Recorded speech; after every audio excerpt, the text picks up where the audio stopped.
வணக்கம்.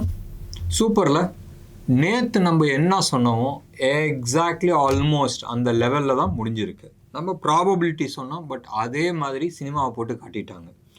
இன்றைக்கி காலையில் நிஃப்டி அந்த 19,500 லெவலை அந்த லெவல்கிட்ட ஓப்பன் ஆகி அங்கேருந்து இன்னும் ஒரு 40-50 பாயிண்ட் மேலே போயிட்டு அதுக்கப்புறமா கீழே வர ஆரம்பிச்சிச்சு. க்ளோஸ் ஆகும்போது -57. ஆல்மோஸ்ட் எல்லா ஸ்டாக்குமே topping tail, gap of opening அங்கேருந்து ஜர்ன்னு கீழே வர வேண்டியது தான். நீங்கள் வந்து நிஃப்டி எடுத்துங்க, பேங்க் நிஃப்டி எடுத்துங்க, பேங்க் நிஃப்டியோட காம்பனன்ட்ஸ் எடுத்துங்க, லைக் ஹெச்டிஎஃப்சி, ஆக்சஸ்ஸு, ஐசிஐசிஐ, கோட்டக்கு, இவங்க எல்லாருமே வந்து மேலே ஓப்பன் ஆகி கீழே வராங்க. ஒன்று. ரெண்டாவது நம்ம ரிலையன்ஸு, அதுவும் அதே மாதிரி மேலே ஓப்பன் ஆகி அங்கேருந்து கீழே வரோம். நெகட்டிவில் ஆல்மோஸ்ட் 1.5% நெகட்டிவில் வந்து க்ளோஸ் ஆச்சு. ஸோ இன்றைக்கி ஒரு ட்ரெண்ட் செட் ஆகிருக்கு. இது வந்து செல் ஆன் ரேலி.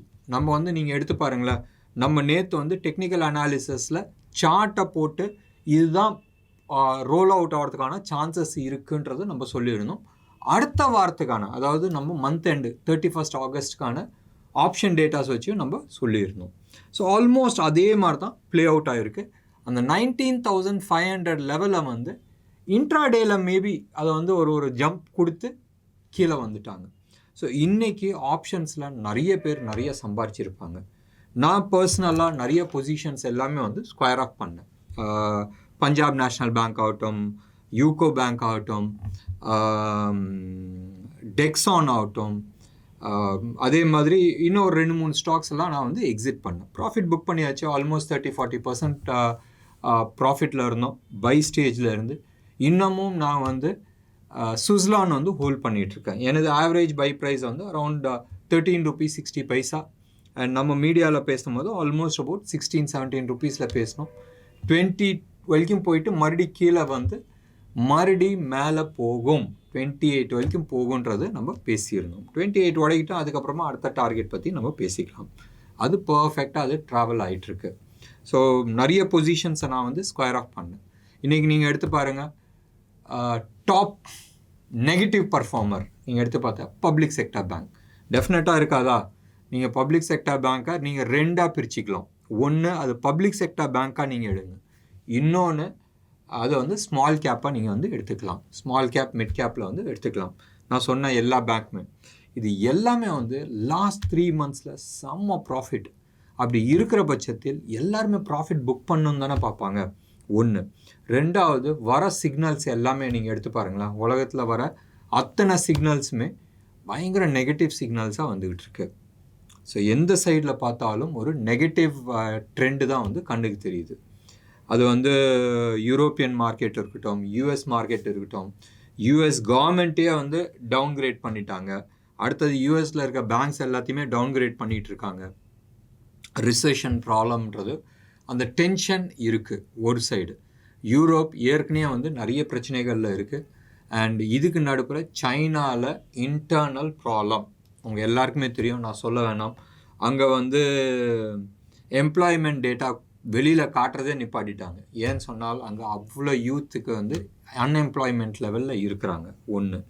ஏற்கனவே அவங்க ஹவுசிங் பபுள் ஆகட்டும், அவங்களோட இன்டர்னல் ப்ரொவிஷனல்ஸ்லாம் இருக்குல்ல, நம்ம ஊரில் தாலுக்குன்னுவோம், இல்லை பஞ்சாயத்துன்னுவோம்ல. பஞ்சாயத்துனா நம்ம வந்து முனிசிபாலிட்டி, பஞ்சாயத்துனா முனிசிபாலிட்டி அண்ட் கார்பரேஷன். இவங்களாம் வந்து வாங்கின லோன் வந்து ஆல்மோஸ்ட் $31 trillion வந்து அவங்களது இருக்குது. இது வந்து ஒரு பெரிய டிஸ்ட்ரெஸ்ஸு.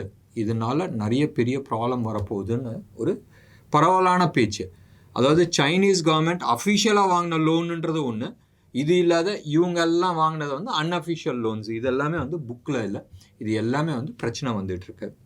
ஸோ சைனாவோட இன்டர்னல் ப்ராப்ளம்ஸ், டெட் ப்ராப்ளம்ஸ், இந்த இதில் வந்து அவனுக்கு வந்து ஃப்ளட்டு, இன்னொன்று சைடில் வந்து கொரோனானால நிறைய பிரச்சனை, எக்ஸ்போர்ட்ஸ் எல்லாமே அடி வாங்குது, கம்பெனிஸ் அங்கேருந்து வெளியில் வந்துட்டுருக்காங்க. ஸோ இந்த பிரச்சனை ஒரு சைடு இருக்குது. அந்த சைடு நீங்கள் எடுத்திங்கன்னா ரஷ்யா யுக்ரைன் வார் போயிட்டுருக்கு. வெஸ்டர்ன் வேர்ல்டு மூஞ்சை சுழிச்சிக்கிற லெவலில் போய் நிற்கிறாங்க. எவ்வளோ நாள்ரா இந்த போர் நடக்கும்ன்ற மாதிரி. பட் பக்கத்து வீட்டில் வரைக்கும் அங்கேயே அடிச்சிங்கடா, ஏன் வீட்டுக்கு வராதிங்கன்னு சொல்லிட்டு அங்கே அடிச்சுக்கிறதுக்கான வெப்பன்ஸ் கொடுத்துக்கிட்டு இருக்காங்க.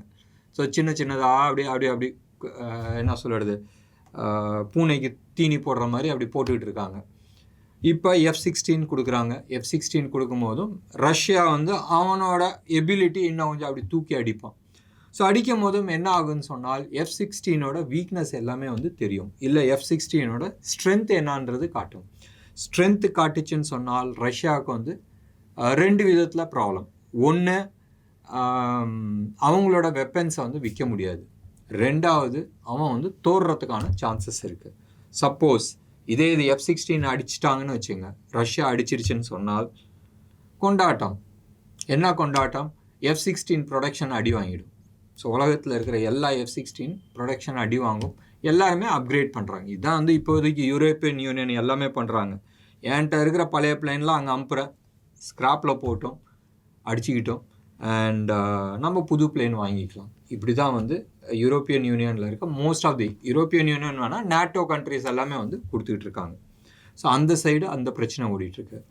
இங்கே கீழே ஆஃப்ரிக்காவில் உங்களுக்கு தெரியும், உள்நாட்டு கலவரம் நிறையா நடந்துகிட்டு இருக்கு. அங்கே இருக்கிற எக்கனாமிக்கல் ப்ராப்ளம்ஸ் இருக்குது. யுக்ரைன் ரஷ்யா போர்னால அவங்களோட உணவு தானியம், மெயினாக வந்து கார்ன் ஆகட்டும் இல்லை வீட் ஆகட்டும், இதோட விலைவாசி தாறுமாறாக ஏறிக்கிட்டு இருக்கு. யூஎஸ் பிரச்சனை உங்களுக்கு தெரியும், நம்ம அதில் ஜாஸ்தி பேச வேணாம். இன்ஃப்ளேஷன்ஸ் ஜாஸ்தியாக இருக்குது, இன்ட்ரெஸ்ட் ரேட் பயங்கர ஜாஸ்தியாக இருக்குது. இப்போதைக்கு அங்கே எம்ப்ளாய்மெண்ட் ப்ராப்ளம் கிடையாது, பட் எம்ப்ளாய்மெண்ட் நிறைய போயிட்டுருக்கு, பட் க்ரோத் கிடையாது. ஸோ இது எல்லாமே வந்து நெகட்டிவ் சைடில் இருக்குது.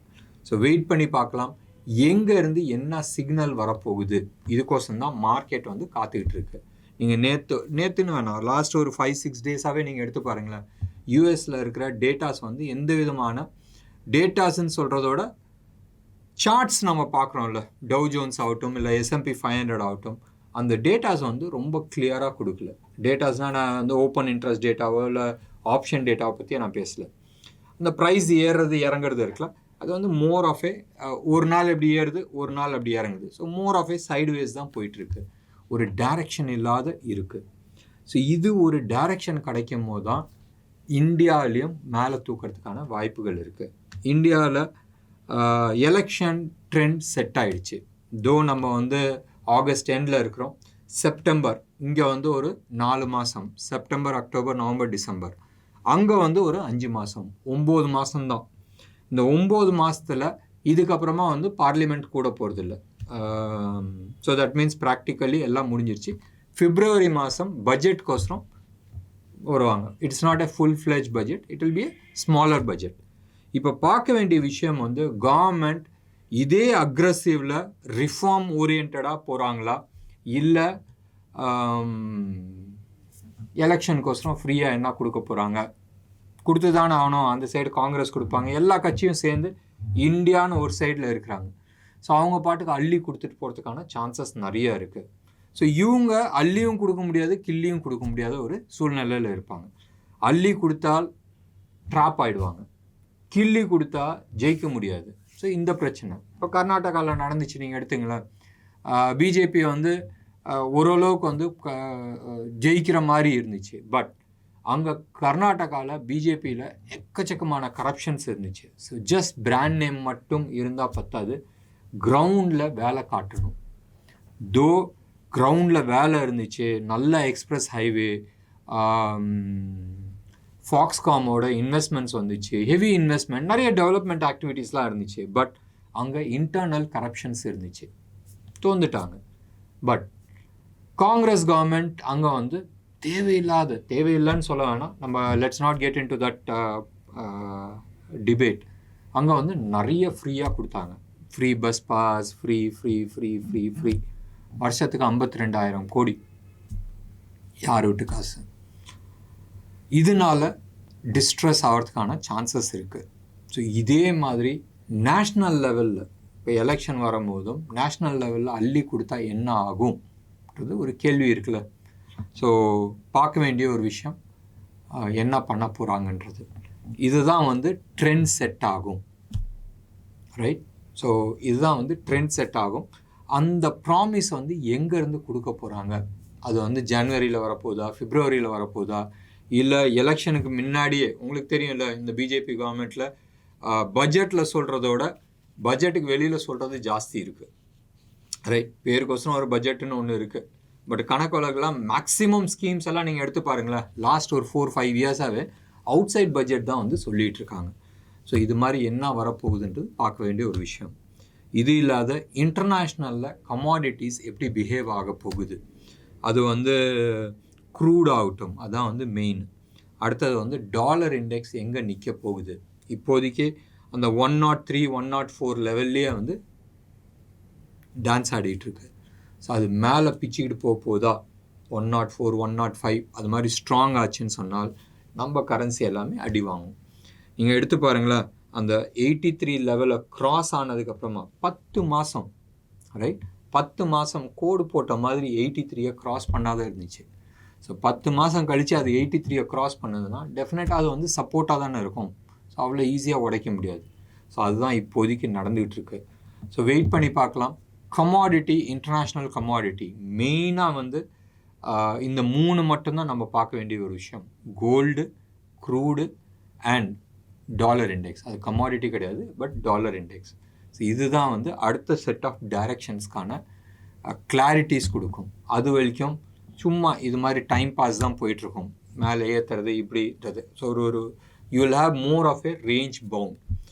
இப்போ இந்தியன் மார்க்கெட்டில், அதாவது நீங்கள் வந்து இன்றைக்கான ஆப்ஷன்ஸ் முடிஞ்சிருச்சு, அது எக்ஸ்பைரி ஆகிடுச்சு, அதில் வந்து பேசுகிறதுல அர்த்தம் கிடையாது. வேறஸ் அடுத்த வாரத்துக்கு, அதாவது 31 ஆகஸ்ட், அது வந்து மந்த்து ஆப்ஷனும் இருக்குது, வீக்லி ஆப்ஷனும் இருக்குது. நீங்கள் வந்து அதில் எடுத்துக்கிட்டிங்கன்னா 19,500 தான் ஹெவி கால் ரைட்டிங் ஆகிருக்கு. Close to about 1.2 crores, 1.18 crores, அதாவது 1,18,00,000 கால் ரைட் ஆகிருக்கு. அதில் 80 லட்சம் கால் இன்னைக்கு மட்டும் ரைட் ஆகிருக்கு. செம்ம ப்ராஃபிட் பார்த்துருப்பாங்க அவங்க கால் ரைட் பண்ணவங்களாம். ஒன்று புட்டை பொறுத்த வரைக்கும் அந்த 19,300 லெவலில் தான் நேத்தோட புட்டு ரைட் ஆகிருந்துச்சு. நேற்று நீங்கள் பார்த்தீங்கன்னா 19,300 ஆல்மோஸ்ட் 1.5 கோடி புட்டு ரைட் ஆகிருந்துச்சு. அவங்க எல்லாருமே வந்து இன்றைக்கி ஷார்ட் கவரிங் முடிச்சிருப்பாங்க. Maybe market gap up open ஆனப்போ புத்திசாலித்தனமாக அவங்க க்ளோஸ் பண்ணியிருந்தா தப்பிச்சான். இல்லைன்னு சொன்னால் தார்மாராக மேலே ஏறிச்சு. ஓகே, அடுத்த வாரத்துக்கு எங்கே எழுதியிருக்கிறாங்க? 19,000 லெவலில் எழுதியிருக்கிறாங்க. ஸோ நம்ம சொன்ன அந்த இம்பார்ட்டண்ட் லெவல் இப்போதைக்கு 19,300 விட்டுருச்சு, 19,200 அதுதான் இம்பார்ட்டன்ட் சப்போர்ட் ஜோனாக இருந்துச்சு. இந்த 2 சப்போர்ட் ஜோனை விட்டு 19,000 தான் ஹையஸ்ட் புட் ரைட் ஆகிருக்கு. ஸோ இதுதான் வந்து கேப். ஸோ உங்களுக்கு தெரிஞ்சிருக்கும், இப்போதைக்கு பாட்டம் ஓப்பன் ஆகிடுச்சு. நம்ம வந்து சொல்லியிருந்தோம் வேவ் 3 முடிச்சு வேவ் 4 நேற்று சார்ட் நீங்கள் வந்து போய் பாருங்கள், நம்ம சொல்லியிருந்தோம். ஸோ வேவ் 5 கீழே வரும். எவ்வளோ தூரம் வரும்? 18,880. அது உடைக்கிட்டோம், அதுக்கப்புறமா மீதி விஷயம் பேசிக்கலாம்னு நம்ம சொல்லியிருந்தோம். அதே லெவலில் தான் நம்ம இன்றைக்கும் இருக்கிறோம். ஸோ ஆப்ஷனை பொறுத்த வரைக்கும் 19,500 upside, 19,000 on the bottom side. அதே மாதிரி பேங்க் நிஃப்டி எடுத்துக்கிட்டிங்கன்னா, அதாவது 31 ஆகஸ்ட்கான பேங்க் நிஃப்டி எடுத்துக்கிட்டிங்கன்னா 45,000 அண்ட் 45,200 இந்த ஜோனில் தான் வந்து ஹையஸ்ட் கால் ரைட் ஆகிருக்கு. பாட்டம் சைடில் 44,000 வந்து ஹையஸ்ட் புட் ரைட் ஆகிருக்கு. 18 லட்சம் புட் ரைட் ஆகிருக்கு. ஓவராலாக நீங்கள் எடுத்துக்கிட்டிங்கன்னா கால் தான் வந்து ஹையஸ்ட் கால் எழுதியிருக்கிறாங்க. நிறைய கால் எழுதியிருக்கிறாங்க. புட்டோட ஓவரால் கால் வந்து ஜாஸ்தி எழுதியிருக்கிறாங்க. 15.5 லட்சம் எக்ஸ்ட்ரா ரைட் பண்ணியிருக்கிறாங்க. வேறஸ் பேங்க் நிஃப்டியில் 1.25 கோடி கால் ரைட் பண்ணியிருக்காங்க. ஸோ அப் சைடு வந்து மோர் லிமிட்டட், டவுன் சைடு தான் வந்து மோர் ஓப்பனிங் அப் ஆகிருக்கு. ஸோ நேற்றே நம்ம சொல்லியிருந்தோம், மேபி அதாவது இன்னைக்கு இல்லை வெள்ளிக்கிழமை இல்லை அடுத்த வாரத்தில் ஒரு நாள் வந்து டவுன் சைடு நம்ம பார்ப்போம். அப் சைடு கிடையாது, இது வந்து ஒரு புல் பேக் ரேலி தான், ட்ராப் ஆகிடாதீங்கன்றது நேற்று நம்ம சொல்லியிருந்தோம். குட். உங்களுக்கு இன்னைக்கு ப்ரோக்ராம் பிடிச்சிருந்துச்சுன்னா லைக் பண்ணுங்கள், ஷேர் பண்ணுங்கள், உங்களோட கமெண்ட்டை கமெண்ட் பாக்ஸில் கொடுங்க. நாளைக்கு வெள்ளிக்கிழமை, நாளைக்கு அந்த அளவுக்கு ஸ்பெஷல் ப்ரோக்ராம் போட மாட்டோம். சனிக்கிழமைக்கு நம்ம ஒரு ஸ்பெஷல் ப்ரோக்ராம்ஸ் போடலாம், இன்ட்ரெஸ்டிங்காக போடலாம். எதை பற்றி வேணும், இல்லை என்ன சார்ட்டை பார்க்கணும், இல்லை உங்களுக்கு ஸ்பெசிஃபிக்காக டவுட்ஸ் இருந்துச்சுன்னா சொல்லுங்கள், நம்ம பண்ணலாம். இது ஒரு சைடு. இன்னொன்று, சப்போஸ் ஒரு ஹைப்போதட்டிக்கலாக எடுத்துக்கலாமே, சப்போஸ் நம்ம வந்து ஒரு ஜூம் செஷன் வைக்கலாமா, லைவ் ஜூம் செஷன் வைக்கலாமா, ஸோ தட் இது வந்து மோர் ஆஃப் ஏ இன்ட்ராக்டிவ். உங்களுக்கு பர்சனலாக ஏதாச்சும் டவுட்ஸ் இருக்குது, ஒரு இன்ட்ராக்டிவ் செஷன்ஸ் வைக்கலாமா? இது வந்து ஒரு சஜஷனாக கேட்குறேன். எஸ்ன்னு சொன்னால் அடுத்த சாட்டர்டே இல்லை ஃப்ரைடே நம்ம வந்து ஒரு ஜூம் செஷன் வைக்கலாம், பிளான் பண்ணலாம். இது வந்து நீங்கள் கொடுக்குற கமெண்ட்ஸை வச்சு தான் நம்ம வந்து டிசைட் பண்ண வேண்டிய ஒரு விஷயம். நன்றி, வணக்கம்.